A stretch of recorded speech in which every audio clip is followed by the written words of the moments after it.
रामपुर नाम के एक छोटे से गांव में मोहन नाम का एक गरीब लड़का रहता था।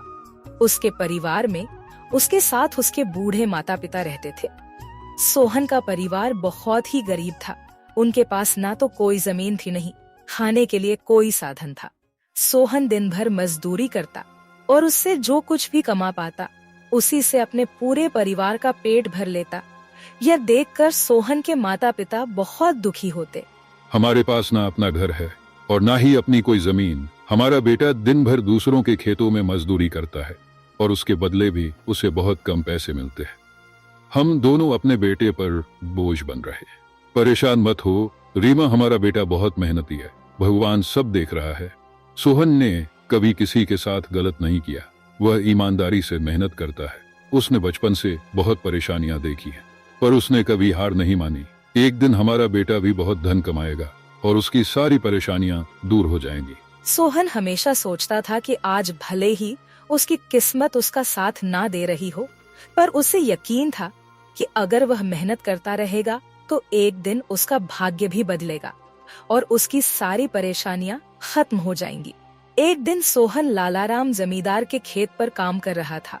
लालाराम पास के एक पेड़ के नीचे बैठा था। सोहन अपने काम में लगा हुआ था। तभी उसने देखा कि लालाराम बहुत ही उदास है और गहरी चिंता में डूबा हुआ है। लालाराम को उदास देख मोहन तुरंत लालाराम के पास गया और बोला, क्या हुआ मालिक, आप बहुत उदास लग रहे हैं। मुझे ऐसा लग रहा है जैसे आप किसी गहरी चिंता में हैं। कुछ हुआ है? मुझे बताइए, क्या पता मैं आपकी कोई सहायता कर सकूं। सोहन की बात सुनकर लालाराम को गुस्सा आ गया और वह सोहन से गुस्से में बोला, अरे तू मेरी क्या सहायता करेगा? तू खुद अपनी सहायता कर सकता है क्या? अगर तू किसी की सहायता करने के काबिल होता तो क्या तुझे 2 वक्त के खाने के लिए आज मेरी जमीन पर काम करने की जरूरत पड़ती? चल यहाँ से जा, अपना काम कर और मुझे परेशान मत कर। सेठ जी, ऐसा नहीं है, यह सब वक्त वक्त की बात है। सब किस्मत का खेल है और इंसान को अपनी मेहनत पर विश्वास रखना चाहिए। आज भले ही किस्मत मेरे पक्ष में ना हो, लेकिन अगर मैं ईमानदारी और लगन से मेहनत करता रहूंगा तो किस्मत भी एक दिन मेरी तरफ झुक जाएगी। मेहनत और धैर्य से तकदीर के दरवाजे खुलने में देर हो सकती है, लेकिन मेहनत कभी बेकार नहीं जाती। मोहन की बात सुनकर लालाराम बहुत प्रसन्न हुआ। अरे सोहन, तेरे विचार तो बहुत अच्छे हैं। तेरी बातें सुनकर मन को एक सुकून सा मिला है। इतनी परेशानियों में भी तू अपनी जिंदगी खुश होकर काट रहा है। सेठ जी, यह सब मेरे पिता की सीख है। जब भी मैं किसी चीज के लिए अपने पिता से जिद करता था तो मेरे पिता हमेशा मुझे यही समझाते थे, बेटा सोहन, हमारे पास इतना धन नहीं है कि मैं तेरी हर इच्छा पूरी कर सकूं, लेकिन एक बात हमेशा याद रखना, जिंदगी भी मौसम की तरह होती है। कभी यह धूप की तरह खुशियों से भरी होती है, कभी ठंड की तरह कठिनाइयां लाती है और कभी बारिश की तरह परेशानियां आती है। लेकिन जैसे हर मौसम बीत जाता है वैसे ही जिंदगी के मुश्किल हालात भी गुजर जाते हैं। बस धैर्य और हिम्मत बनाए रखना जरूरी है, क्योंकि एक दिन सब कुछ ठीक हो ही जाता है। अरे वाह, लगता है तेरे पिता बहुत ही नेक इंसान है। किसी दिन मैं भी उनसे जरूर मिलूंगा। मालिक, क्या हुआ है? आप एक बार मुझे साफ साफ बताइए, क्या पता आपकी परेशानी का कोई हल मिल ही जाए। अरे सोहन, मैं एक बहुत बड़ी परेशानी में फंस गया हूँ। मुझे अपनी परेशानी का कोई भी हल नजर नहीं आ रहा है। सेठ जी, एक बार मुझे बताइए तो क्या पता आपकी परेशानी का कोई हल निकल ही जाए। सोहन, हमारे गांव में मेरे पिता की एक पुश्तैनी जमीन थी जो काफी पीढ़ियों से हमारे पास थी। उस पर मेरा और मेरे भाई का हक है, पर हमारे गांव के ही 2 बाप बेटों ने उस पर कब्जा कर लिया है। मैं पुलिस थाने में केस दर्ज कराने की सोच रहा था, लेकिन गांव के बहुत बड़े बड़े लोग उनके साथ हैं। मैं कितनी भी कोशिश कर लूं, लेकिन मैं उन लोगों का कुछ नहीं बिगड़ पाऊंगा। अब तो उन लोगों ने उस जमीन पर खेती भी शुरू कर दी। मेरे पिता की पुश्तैनी जमीन मेरे हाथों से छीनी जा रही है, इसलिए मैं बहुत परेशान हूँ। मुझे समझ नहीं आ रहा मैं अब क्या करूँ। आप सही कह रहे हैं सेठ जी, अगर आप कानून का सहारा लेकर भी अपनी जमीन को वापस लेने की कोशिश करेंगे तो भी आप उनका कुछ नहीं कर पाएंगे। हाँ सोहन, अब तू ही बता, मैं अब क्या करूँ? मैं तो सोच सोच कर परेशान हो गया हूँ। मेरी पुश्तैनी जमीन छीनी जा रही है और मैं कुछ भी नहीं कर पा रहा। सोहन ने कुछ देर सोचा और कहा, मालिक आप चिंता मत कीजिए, हर परेशानी का कोई ना कोई हल जरूर होता है। अगर आप चाहे तो एक तरीका है जिससे आप अपनी जमीन वापस पा सकते हैं। अगर ऐसा कोई तरीका है तो जल्दी बताओ सोहन, वह क्या तरीका है? सोहन ने लालाराम को अपनी सारी तरकीब पूरी तरह समझा दी। तरकीब सुनकर लालाराम मोहन से कहता है, अरे वाह सोहन, तू तो बहुत समझदार है, तूने तो बहुत अच्छी तरकीब बताई है। ऐसे तो मेरी जमीन मुझे जरूर मिल जाएगी, मैं तुझसे वादा करता हूँ। अगर तेरी यह योजना सफल हुई तो मैं अपनी जमीन का एक हिस्सा तेरे नाम कर दूंगा। अरे मालिक, आप ऐसा क्यों कह रहे हैं? आप मेरे मालिक हैं, आपकी वजह से मुझे अपने घर के लिए 2 वक्त का खाना मिल जाता है। आपकी मदद करना तो मेरा फर्ज है, मुझे आपकी जमीन नहीं चाहिए, ठीक है? सोहन तुम बहुत नेक इंसान हो, कल से तुम इस काम पर लग जाओ। सोहन फिर से खेत में अपने काम पर लग जाता है।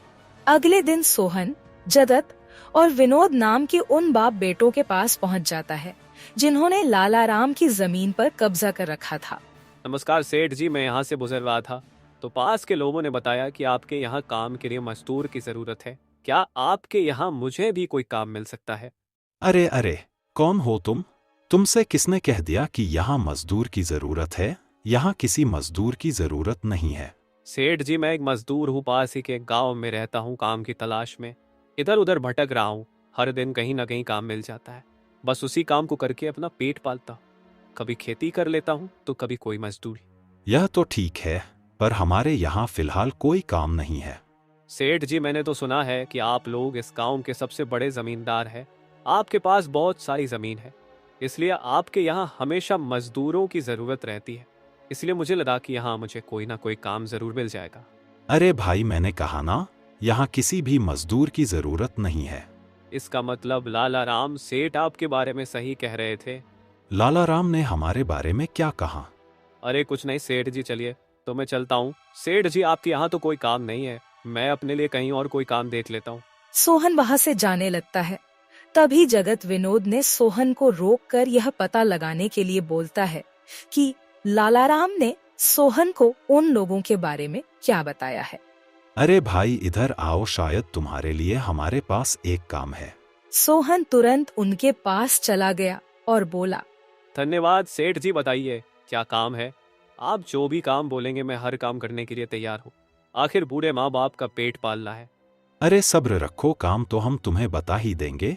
पहले यह बताओ कि लालाराम हमारे बारे में क्या कह रहा था।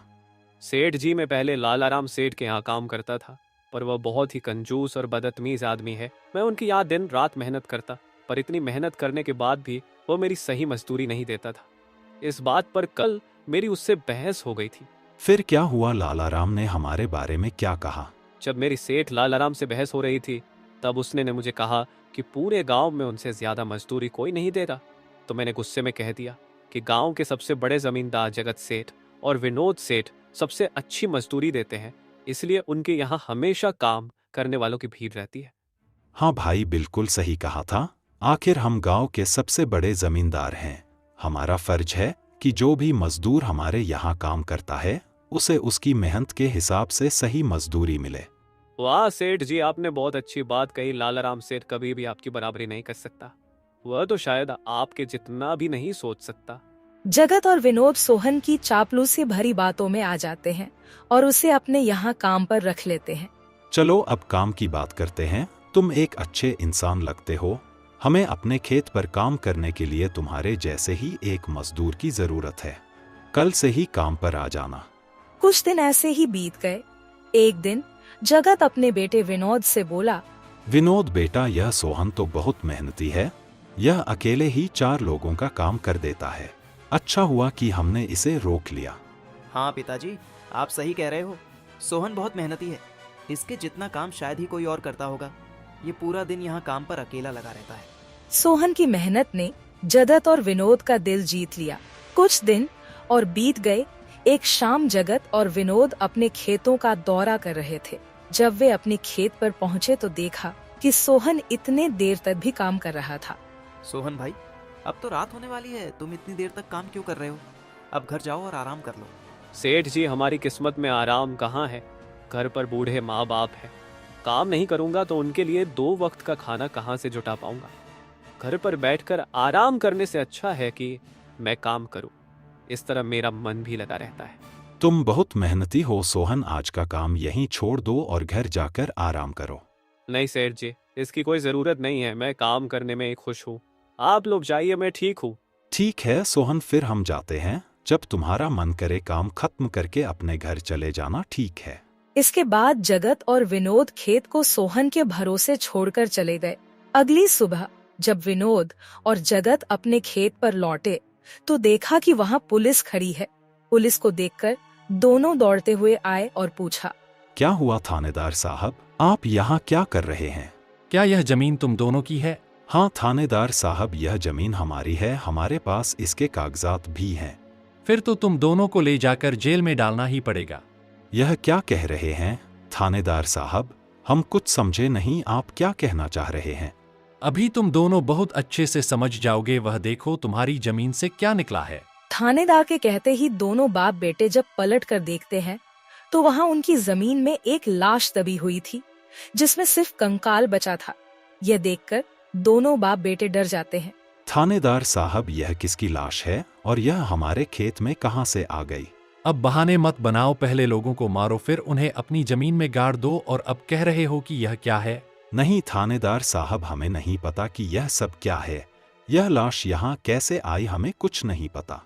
अब झूठ मत बोलो, अगर फांसी नहीं हुई तो कम से कम तुम दोनों को उम्र कैद की सजा तो जरूर मिलेगी।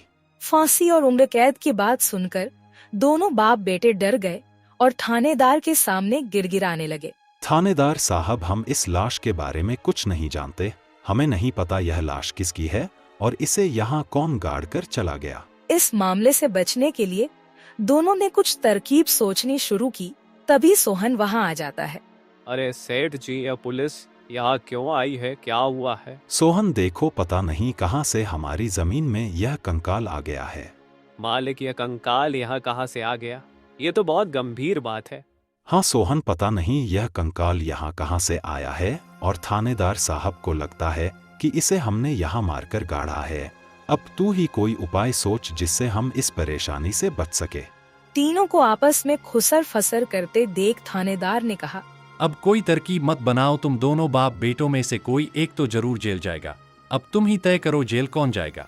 थानेदार साहब, थोड़ा सा समय दीजिए, हम तय कर ले कि जेल कौन जाएगा। मैं बस 5 मिनट देता हूँ, जल्दी से फैसला करो कौन जाएगा जेल। सोहन, जगत और विनोद थोड़ी दूरी पर जाकर बात करने लगे। देखो मालिक, दोनों के फंसने से अच्छा है कि कोई एक फंसे। अब सोचिए कौन जाएगा। हम दोनों में से कोई भी जेल नहीं जाना चाहता। सोहन भाई, कोई उपाय सोचो जिससे हम दोनों इस मुसीबत से बच सके। मालिक, एक बात कहूँ, इस कंकाल को देखकर ऐसा लगता है कि इसे काफी महीने पहले जमीन में दबाया गया होगा। जगत फांसी की बात सुनकर पहले ही डर गया था और सोहन की बात सुनते ही उसने फटाफट पूरी कहानी सोहन को बता दी। देखो सोहन भाई, सच कहूँ तो यह जमीन हमने कुछ महीने पहले ही लालाराम से हड़प ली थी। विनोद की बात सुनकर मोहन ऐसा दिखाने लगा जैसे उसे कुछ पता ही ना हो। क्या क्या कहा मालिक आपने? ये जमीन हड़पी थी, मुझे कुछ समझ नहीं आ रहा, जरा साफ साफ बताइए। जगत ने जमीन हड़पने की पूरी कहानी सोहन को बताई। पूरी कहानी सुनने के बाद सोहन ने कहा, मालिक, मेरे पास एक तरकीब है जिससे सांप भी मर जाएगा और लायत ही भी नहीं टूटेगी। जल्दी बताओ सोहन भाई, क्या तरकीब है? तरकीब बताने से पहले मुझे यह बताइए कि आप लोगों के लिए क्या ज्यादा जरूरी है, यह जमीन या आप दोनों की जान? सोहन, इसमें पूछने वाली कौन सी बात है? हमारे लिए जमीन से ज्यादा हमारी जान प्यारी है। तो एक काम कीजिए मालिक, आप सबसे पहले जाकर थाने आर को बताइए कि यह जमीन सेठ लालाराम की है। आप उनसे बोलिए कि हमने तो कुछ महीने पहले ही यह जमीन बस काम करने के लिए उनसे ली थी, बाकी का काम मैं संभाल लूंगा। अरे सोहन, लेकिन इससे तो हमारी जमीन हमसे छिन जाएगी, फिर क्या होगा? नहीं मालिक, शायद आप मेरी तरकीब समझ नहीं पाए। जब आप थानेदार को बताएंगे कि यह जमीन सेठ लालाराम की है तो पुलिस किसे गिरफ्तार करेगी? सेठ लालाराम को। और जब लालाराम जेल चला जाएगा तब आप लोग फिर से जमीन पर कब्जा कर सकते हैं। इससे आप लोग भी जेल जाने से बच जाओगे और जमीन भी आपके ही के पास रहेगी। सोहन की तरकीब सुनकर दोनों बाप बेटे दंग रह गए। वाह सोहन भाई, तुम तो बहुत होशियार हो। आज तक तुमने हमें अपने काम से खुश किया था, अब तुम्हारी बुद्धि हमारी जान भी बचाएगी। इसके बाद तीनों थानेदार के पास गए और मोहन ने जो कुछ कहा था वही बात दोनों बाप बेटे थानेदार से कहने लगे। थानेदार साहब, यह जमीन हमारी नहीं है। हमने कुछ महीने पहले ही काम करने के लिए यह खेत लालाराम सेठ से लिया था। वह जब खुद फंस गए हो तो अब किसी और को फंसाकर अपनी जान बचाना चाहते हो ना? साहब, अगर आपको हमारी बात पर यकीन नहीं हो रहा तो आप सोहन से पूछ लीजिए। वह हमारे साथ बस कुछ दिनों से ही काम कर रहा है। इससे पहले वह सेठ लालाराम के यहाँ काम करता था। बोलो सोहन, यह जमीन किसकी है? थानेदार साहब, ये जमीन सेठ लालाराम की है। जगत सेठ और विनोद सेठ ने तो बस कुछ समय से इस जमीन पर खेती कराना शुरू किया है। सोहन की बात सुनकर थानेदार ने सोहन से कहा, सेठ लालाराम को बुलाने के लिए कहो। सोहन, तुम एक काम करो, जाओ और सेठ लालाराम को बुलाकर लेकर आओ। सोहन तुरंत जाकर सेठ लालाराम को बुला लेता है, परंतु लालाराम अपने साथ गांव के सरपंच को भी अपने साथ ले आता है। यहाँ क्या हो रहा है? यहाँ इतने लोग क्यों जमा है? देखिए सरपंच जी, इन दोनों की जमीन से एक कंकाल निकला है और अब यह लोग कह रहे हैं कि यह जमीन इनकी नहीं है बल्कि सेठ लालाराम की है। थानेदार ने सरपंच जी को पूरी कहानी सुना दी। अपने आप को फंसा देख जगत ने सरपंच से कहा, नहीं सरपंच जी, यह जमीन हमारी नहीं है। हम यहाँ बस कुछ समय से काम कर रहे हैं। आप हमारे मजदूर मोहन से पूछ लीजिए। हाँ थानेदार साहब, यह जमीन सेठ लालाराम की है। मैं कैसे मान लूं कि यह जमीन लालाराम की है? हमारे यहाँ का थानेदार तो कह रहा था कि इस जमीन पर कोई केस चल रहा है और इस जमीन पर तुम्हारा कब्जा था, और अब तुम कह रहे हो कि यह जमीन लालाराम की है। नहीं साहब, हमने लालाराम के साथ धोखा किया था। हम बस इस जमीन को हड़पना चाह रहे थे, लेकिन अब हमें यह जमीन नहीं चाहिए। अगर आप चाहें तो हम केस भी वापस ले लेंगे। थानेदार साहब, आप जाइए, बाकी का काम अब हम संभाल लेंगे। सरपंच के कहने पर थानेदार वहां से चला जाता है। सरपंच ने लालाराम से कहा, अब बताओ, यह कंकाल यहाँ कैसे आया? तुमने किसे मारकर यहाँ गाड़ा है? अरे साहब, यह तो नकली कंकाल है। इन दोनों ने मिलकर मेरी जमीन हड़प ली। मैंने और मोहन ने मिलकर यह तरकीब सोची थी ताकि इन दोनों से सच निकलवा सकें।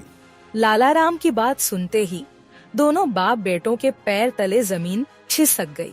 यह हम दोनों की साजिश थी, इन लोगों के मुंह से सच निकलवाने के लिए। सोहन को इस योजना में शामिल देखकर दोनों बाप बेटों को समझ आ गया कि यह सब सेठ लालाराम और मोहन की मिली भगत थी। दोनों बाप बेटों के पास अपनी गलती मानने के सिवा कोई चारा नहीं था। हमें माफ कर दीजिए सरपंच जी, हम लालच में आ गए थे। हमें माफ कर दीजिए। हम आज के बाद यह गलती कभी नहीं करेंगे और यह जमीन भी सेठ लालाराम को वापस दे देंगे।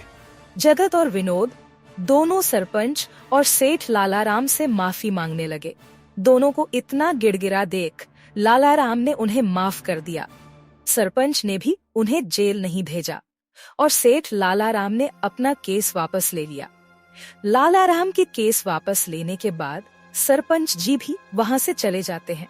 धन्यवाद सेठ लालाराम जी, आपने हमें माफ कर दिया।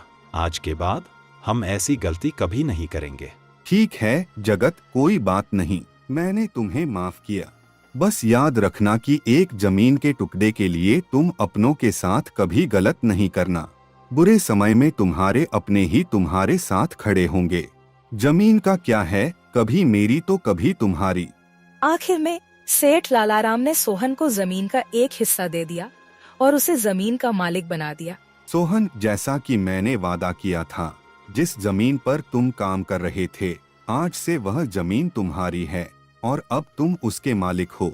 नहीं मालिक, इसकी कोई जरूरत नहीं है। याद करो सोहन, तुमने मुझसे क्या कहा था? बस मेहनत करते रहो, एक दिन तकदीर का दरवाजा जरूर खुलेगा। तो समझो तुम्हारी तकदीर का दरवाजा खुल चुका है और अब तुम भी जमीन के मालिक हो।